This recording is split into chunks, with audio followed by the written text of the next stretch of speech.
walkout খেয়ে গেছেন, কারণ তিনি সিটিং অ্যারেঞ্জমেন্ট হামভাবে রিজাই এনরূপ গাইছেন এবং যতক্ষণ না পর্যন্ত টিপ্রাসা এবং টিপ্রা মথানো সম্মান রিজাই গেছে जों बाहाय आरो दंनै बाहाय जों दिनै प्रटेस्ट खालामो त्रिपुरा एसेम्बलियाव এই প্রথম বিরোধী দল নিজেনি মানথাই নিজেনি অধিকার সম্পর্কে সরব হই কোনো সময় থাংনাই 70-75 বছর ডেমোক্রেসিও কোনো বদল কোনো লেজিসলেটিভ পার্টি আইকলাই প্রতিবাদ খাই जों খাই গাইতে এবং তিনিনি সীমিত গভর্নমেন্ট এবং বিধানসভা বিভাগে আমাদের শিক্ষণীয়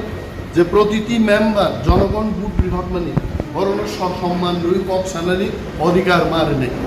অমন তিনি ওয়াকআউট মেইন উদ্দেশ্য হামবাই